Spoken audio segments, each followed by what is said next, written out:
Hello and welcome to the Next Gen Racing YouTube channel for our weekend preview, where Jack and I are back together after last weekend. Slight disappointment. Jack and I couldn't find many winners last weekend, but we're back trying to do it once again. We never give up. You may notice from our new thumbnails that we've got racing ahead in the thumbnails.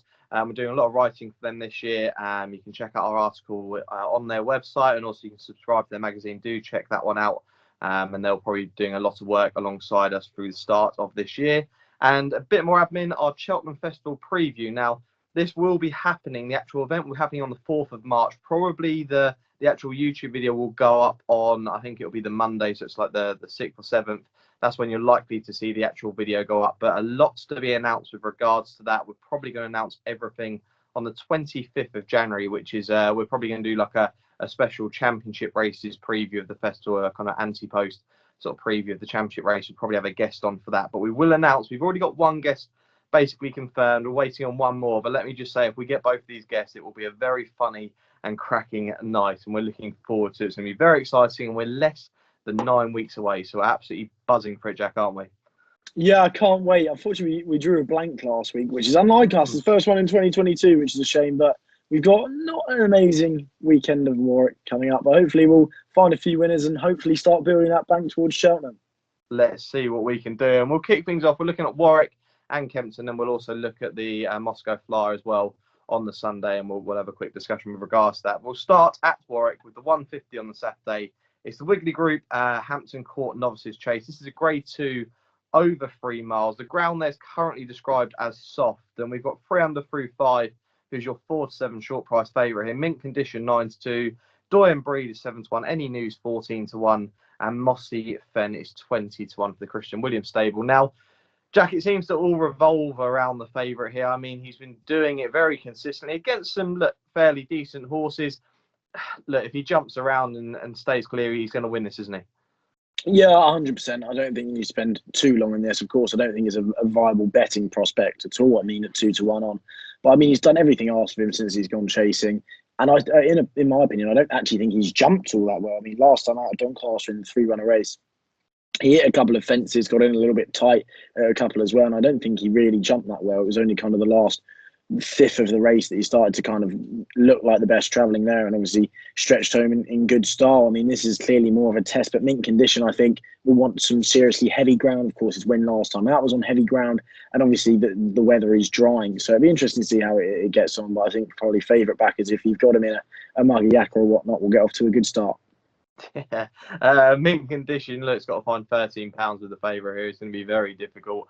And, you know, 3 under through 5, may not be the best of the best in terms of the staying chasing novice division, but you know, he's a typical Paul Nicholls chaser. He'll get the job done. This horse seems to stay forever, so I'll be very shocked if he were to be beat, but it's not a betting prospect at all. So let's move on to a race that might be a bit more of a betting prospect. This is the 225 there at Warwick. This is the Ballymore Leamington Novices Hurdle. This is a Grade 2 hurdle over 2 mile 5 furlongs, and your favourite here is Surrey Quest, who's 2-1. You've then got Party Business 3-1, Viva La Vida, love this name, 5-1, Staghorn 11-2, How Do You Like Me Now 14-1, the other two are around 20-1. I'm actually quite confident on one in this race, and I'm going to go back to the Challow Novices Hurdle, where we saw Party Business fall. Now, when this horse fell, the horse was running a really decent race and looked to be within contention. I think Stage Star always had everything in hand in this race. Don't get me wrong, I think he's a decent horse and did set a good time that day. But Party Business was travelling very well until falling 2 out. Now, if you actually watch the hurdle 3 out, the horse stole lengths off the field. It's a great camera angle if you go watch on YouTube, like the replays of the race. But the horse did jump very well and just kind of misstepped at the second last. And it was a bit of a shame, but he does look like he could be one to note down. And I did mention that when watching it at home during the Christmas period, saying, look, this horse is definitely worth following in the future. And I think this is a fairly poor race in terms of some of the horses in here. I don't think they're the best ability. And, you know, if Party Business was to go and finish second behind Stage Star, he wouldn't be the price that he is in here at 3-1. I think he'd be very short. But I think 3-1 is a really decent price, and I'd be taking this over Surrey Quest. What about yourself, Jack? Yeah, it's a very interesting race. I think something's going to come on and improve £10-15 what we've seen. Of course, everything is very unexposed. You've got Surrey Quest, who looks to be coming on leaps and bounds. Of course, the bumper form when he finished second wasn't wasn't improved when Russian Ruler was beaten last time out. Aidan Coleman on board, I think, is a big bonus because he's riding out of his skin. If you look at the way he's riding at the moment, I think he's absolutely flying at the moment over the last week and if not 2 weeks. So I think he certainly does edge the favouritism for me. Completely understand the party business angle, finishing second or would have finished second in the Challow anyhow. But I always am a little bit sceptical with the novices after they've taken a big tumble like that to see how the confidence is. They're still learning on the job. How much is that going to take out of him? Hopefully he'll be able to bounce back. But I think even if you look further down the market at the two outsiders, I think there's definitely cases to be made there. And I'm going to probably take a punt at Skippy and the outsider of the field at 20-1. I mean, he finished second on 2 occasions in point-to-points. He's still a maiden. One of those seconds was 2.5 lengths behind Minella Kruna over 3 miles on good ground. And I'm a big fan of Minella Kruna, who looks like a good novice hurdler. I mean, I think he could even turn into a nice Albert Bartlett prospect. I know he's got a Grade 1 entry at Leopardstown for the Dublin Racing Festival. Of course, he finished second over at Leopardstown behind Journey With Me over 2.5 miles. So I think that's a nice bit of form in point-to-points there. Of course, he stays 3 miles, and he was second to Jetol last time out on his first start over hurdles, who was, of course, a distant second behind Constitution Hill in the Tolworth. So, I mean, he may not have the form in the book of the top 2 in the market, but I think he can certainly improve and perhaps run better than his odds at 20-1. I probably won't be going each way, but I think a small win play at 20-1 is where I'll be going with Scipion. Okay, Scipion, a very interesting one, and I like what you've given us there, Jack, especially with tying a bit of Journey With Me form, who a lot of people are quite confident on for the Ballymore, and I'm very confident myself, and I'm hoping that we see Journey With Me come out and win well next time out. But yeah, nice little outside. I'm going to be a part of business. Hope Chaitok gets his big day after that last fall in the Challow. Now let's go on to the last race or preview at Warwick. This is a very interesting race, and I'll talk about it now. But it's the 3:35. This is the Pertemps Network Handicap Hurdle. This is a qualifier for the Pertemps final. I think there's quite a few of these. I think a lot of the ones in Ireland aren't going ahead now, so a lot of the Irish horses have had to go over. Yeah, all of them. Yeah, I think all the horses from Ireland, if they do or haven't already qualified, have got to come over to some of these English events. This is a Class 2 handicap. It's over 3. It's an extended 3 miles, and there's only 7 runners in here. Now, I don't know officially, but according to the rules of the Pertemps qualifiers, you've only got to finish in the top 6 to officially qualify for the race. I don't know whether there's any change to the rules here, but I doubt it. But we've got Riggs in here as your 11-4 favourite. Alaphilippe is 130. Sporting John and Third Wind, they're around 9-2. The Jam Man for the Irish 9-1. Cider Burley, the legend of the Pertemps, is 12-1, and Keeper Hill is 20-1. Now, Jack, it seems like one of these races now where, we always concentrate with these Pertemps qualifiers on who finishes 4th, who finishes 5th, who's been snuggled in, gets a nice little handicap mark and all this. But it seems the kind of race now with only 7 runners where you just don't want to be the horse that finishes last. Yeah, it looks like that. I mean, I'm never really too fond of having a bet on a Pertemps qualifier, if I'm being honest. Because as you say, the amount of horses, you look at Kashari last year, who was kind of the Pertemps good thing at one stage. Champagne Platinum was there as well. I mean, who kind of sneaking off a mark, finishing 5th and 6th when they're desperate to get them qualified. So it's never really one where I'm too fond of having a bet on the actual qualifiers themselves. I mean, Riggs is definitely well handicapped. Let's not get that wrong. I mean, he's put up last time £5 and he's second to Don Levon at Haydock. But I mean, I'll probably be taking a chance on Alaphilippe after a big break for Fergal O'Brien. I think Fergal O'Brien and Paddy Brennan are both going a good form at the moment. I really like the way Paddy Brennan rides. I'm a huge fan of his. But I mean, his record under rules is a bit obscene. He's 4 from 6. Finished a not so distant 6th, I think it was, in the Albert Bartlett last year. Was sandwiched in between Statler and 3 under through 5, which isn't too bad form. I mean, the form isn't exactly looking unbelievable. I mean, you've got obviously Oscar Elite and Vanillier are all right novice chasers at the moment. They're by no means a monkfish or whatnot from the year before. But I mean, being sandwiched between Statler and 3 under through 5 is a good bit of form. And I mean, if you look at after a break, the only long break that Alaphilippe has had was between February and November, I think it was, in 2020. He then came out and beat Pat's Fancy in a hurdle on heavy ground. Pat's Fancy is now raised at 143, so he can clearly do it when he's fresh. And after a lengthy break, I'll probably take a chance on him at 10-3. Okay, there we go, Alaphilippe. And I think Alaphilippe is one horse I've actually got noted down as a horse that might be snuggled into something like a Pertemps and come off a nice mark. I think they deserve a big festival winner, Fergal O'Brien and Paddy Brennan. It's the kind of horse that I might see actually doing this in a Pertemps. Alaphilippe has been on the short list, so I'd keep an eye out for him. But I'm actually with Third Wind who's been dropped back to a mark of 146 after the run in the long walk hurdle. Didn't really see too much from the horse that day, but look, the horse has dropped back, like I say, to 146. Actually won a Grade 2, won the Rendlesham at Haydock back in February last year off the same mark. So he's probably in a well handicapped mark. He can win off this, especially dropped into handicap company. And Tom Cannon's aboard this horse, and we talk about the way Paddy Brennan rides, but I'm a massive fan of Tom Cannon. He's really come on the scene, especially since being with Alan King.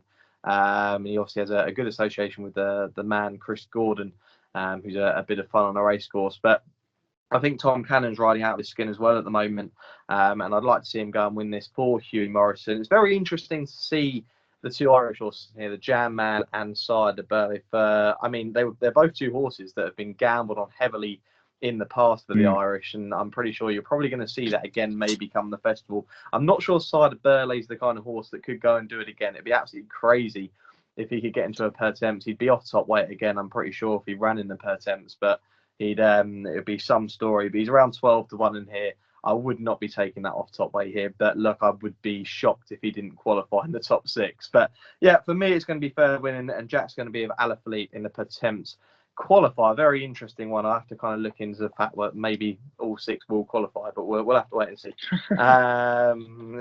Let's just wait. Let's go to Kempton now for 2 races that we're going to preview there, and it's the Silviniaco Conti Chase. It's the 2:05 there. It's a Grade 2 over 2.5 miles. We've got 4 runners. Mr. Fisher is 7 to 4. Rouge Vif is 11 to 4. Eldorado Allen is 7 to 2, and Defi de Soy 11 to 2. Loads of questions in here for pretty much all 4 runners. Mr. Fisher pulled up in the King George. What do we make of that one? Rouge Viv disappointing 4 of 4 after a wind up behind Nube Negra. Can he come on for that run? We've then got Eldorado Allen, a horse that I personally think might be better over a shorter distance. And then we've got Defi de Soy. When do you give up with this horse? Jack, like I say, there's plenty of question marks around these 4 runners. And I personally would not want to be taking a punt on any of these.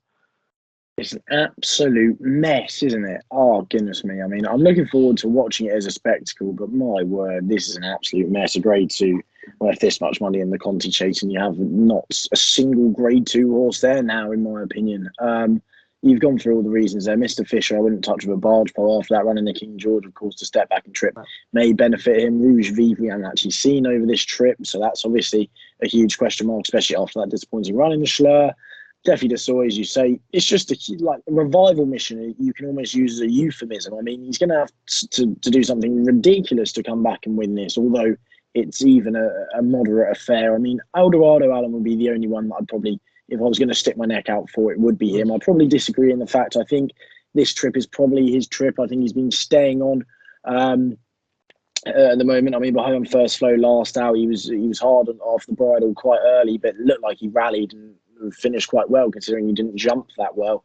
So I reckon he may be able to outstay the rest of these, but I'll probably tentatively vote for him. But elsewhere, I mean, it's just an absolute mess. Yeah, in some ways I agree. I think Eldorado Allen's probably got the least question marks around him. And in my opinion, might be the likely winner in here, but I won't be having a bet in this race, not at all. It just seems like one of those. I think Eldorado Allen, the reason I say that he's better potentially over a shorter trip is the fact that I think he's the kind of horse that would like a strong 2 miles. He stays on really well, but he's put up some decent performances over that trip, and I've just kind of questioned him sometimes over this 2.5 mile trip. But you know, he could come on. He's still an improving horse, and potentially we could see a lot better from him here. But he'd be the horse that if I had to pick one, it would be of him. And it seems the same with you, Jack, but not a race that both of us will be touching with any money at all. Let's go on to the last race we're officially going to be previewing today. It's the Kempton 2040 Lanzarote Handicap Hurdle. This is a 2 mile 5 Class 1 handicap. Marie's Rock, a big Ante-post gamble, is 11 to 2 in here. Gelino Bello is 6 to 1. Who else we got? Chittabella 8 to 1. Earthlord 9 to 1, along with Green Burke. Up for parole 10s and 12 to 1 Barlows. Now, I don't want to be boring. I really don't want to be boring here, but I think the favourite's going to win it. I do, and I'm going to give plenty of reason. But Marie's Rock, right, has been put up £9 since the last day. Now, the last day this horse was, I can't believe how I missed this, but 15 to 2 was an absolute steal of a price, in my opinion, the last day when facing the mares. Rated 131, has gone up £9 for this, right?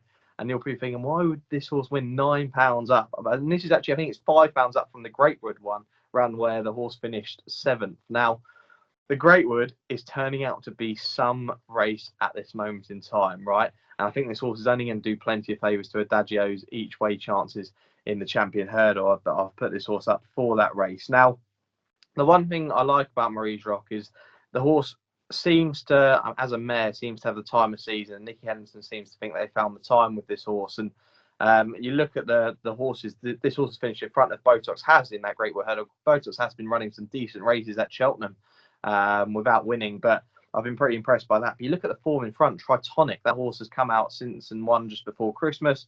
Adagio ran top weight in this, is going to be targeted at the Champion Hurdle. Glory and Fortune second in the Christmas Hurdle. And then you've got Cam Prond, who is a horse that I think David Jennings has put up in the ante preview for the Coral Cup.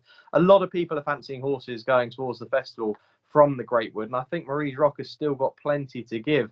I really do, and I think 11-2 it is a fairly short price. Would I be going mad on this horse? Absolutely not, but I do think she is the most likely winner. The only two that I've also noted down are the 2 runs of a trainer I just mentioned. That's the Chris Gordon stable. I think it's Highway 102 and Comanche Red. I think they're going to both run decent races and each way price. I think apprentice jockeys have actually got quite a good record in this race from what I know. But Jack, look, I know I'm boring. And recently I have tried to find some decent prize winners and haven't done too bad of it. But I'm sorry, I'm with the favourite here. What about yourself? We give you a 21 a handicap and you give us the favourite. It's just a disgrace. It's an absolute disgrace. Don't get me wrong, I do love her. She's a cracking mare. I think she's probably still well in off 140, as you say. I think a £9 rise is relatively fair. I was lucky enough to actually tip her up last time. I think 15-2 was an absolute steal. I think she opened up at 9-1, 10-1. So, yeah, I think the Greatwoods, again, as you say, it's a nice bit of form. Nico was chosen to come here instead of Warwick, obviously. But if you're looking behind, Gelino Bello is very interesting, of course, at about 6-1. Hopefully be able to enhance the form claims of Blazing Carl for the Albert Bartlett. So that'd be very interesting. But the two for me that I spent a long while looking at, the first is Chittabello. And I think he's just been given an easy time of it of late. Of course, he won at the festival in 2019, but he's just, after that lengthy break, it looks like they've gone for the easy approach. He's been dropped £12 from those 2 runs. He also has a £7 claimer on board. So, I mean, he ran, I think, very well with Kempton. I think he's had 3 runs here. He finished 5th in the Christmas Hurdle and 3rd in the Kingwell in both Grade 1 and 2 companies. So, I mean, he clearly likes Kempton. I think he's on a steal of a mark, it looks like. A £7 claimer, I'm not really too fussed about. Don't really look too many times the claims on board. I nearly did that with Kansas City Chief when Miss Victoria Malzard got him home and nearly got him home again. So, I mean, I think he's definitely well in. Hopefully he'll be able to go well. But I'm probably going to side with Don Levon again. I mean, he's come on leaps and bounds this year in his 3 runs. I was very impressed with his 2nd in the Welsh Champion Hurdle. And then, of course, 1 at Haydock next time out. And then I'm really surprised the handicapper hasn't had anything to say about his mark after that cracking run in the Real Kill. There was a second, about just in between the second last and the last, and I thought he was actually going to finish 2nd. He was off the bit very early, of course, stepping back in trip. But I think he stayed on very nicely. I think 142 is I think he's probably £3 or £4 well in there. I think he should probably be rated about 145, 146 after that. But I think that was a cracking run. Hopefully he'll be able to go well again. And I think at 12-1, he looks a decent each way play. Yeah, I think Don Levon, I think we had one of our followers, we put a tweet out saying who the bank of the festival would be. I think one of our followers did mention that they've had a small each way play for the Coral Cup. Am I right in saying that, Jack? I think I saw that this week. You are indeed. Yeah, I am, yeah. So a lot of horses, potentially this horse is still very well handicapped. And Don Levon for Jack at a big price. And then look at me with little Marie's Rock, 11-2 favourite. It's all about goals in the back of the net, eh? All about goals in the back of the net. That's it. Yeah, that's the one. Let's go on to just Sunday and we'll quickly discuss the racing there. Let's start off with the Moscow Flyer, the Grade 2 there. And we see Dice Like Dynamo running this, who's been a well talked about horse. A lot of people fancy this horse for the Ballymore. I've seen plenty of slips online of people with the decent prices for this horse for the Ballymore. But going over 2 miles here, Jack. Now I look back at the record and you see some of the horses that have won this: Min, Votor, Duvan, a lot of others in here. Willie Mullins has won this race and gone on to run in the Supreme. The Supreme, in my opinion, does look like the tougher race at this moment in time. But you know, Willie Mullins isn't afraid of having a couple of runners in a Supreme. Could this still potentially be the target for him? Potentially, I think that the Supreme just looks red hot at the moment. If you've got an excuse to try and put a horse anywhere, you're probably going to plan for the Ballymore because it looks so open. You look at Ginto, even Hollow Games, Journey with me will go, but Ginto and Hollow Games, I don't think will go there. I wouldn't be surprised, to be fair, if they do actually send Ginto there because his form's looking absolutely rock solid with Eric Bloodaxe in behind and whatnot. But I think the Ballymore looks very, very open at the moment when you look at 6-7 to 1 the field.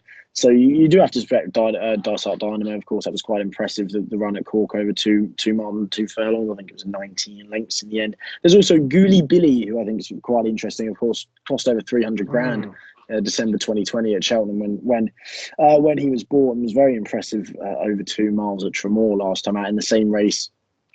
Mr. Coldstone won last year, and I think Sam won the year before. So it'd be interesting to see how he gets on for Henry de Bromhead. Cheveley Park, of course, they have Sir Gerhard probably going for the Supreme. So will they want to opt for the Supreme as well here? I'm not too sure. I don't think he's going to stay 2 mile 4. So it'll be interesting to see how he gets on. I know he's priced up at 66 to 1 for the Supreme in the Ballymore at the moment. Will he be able to shorten, perhaps? Because I know a lot of people online are raving about him, and hopefully he'll be able to put in a good run. There we go. We'll have to wait and see. I think we're probably going to learn a lot from that race going forward through some of the novice races at the festival. So definitely visually one that we'll be watching. And we get to see Bob Olinger return as well, which is very exciting. A lot of people's bankers of the festival for the Turners Novice Chase, which at the moment looks a fairly weak division.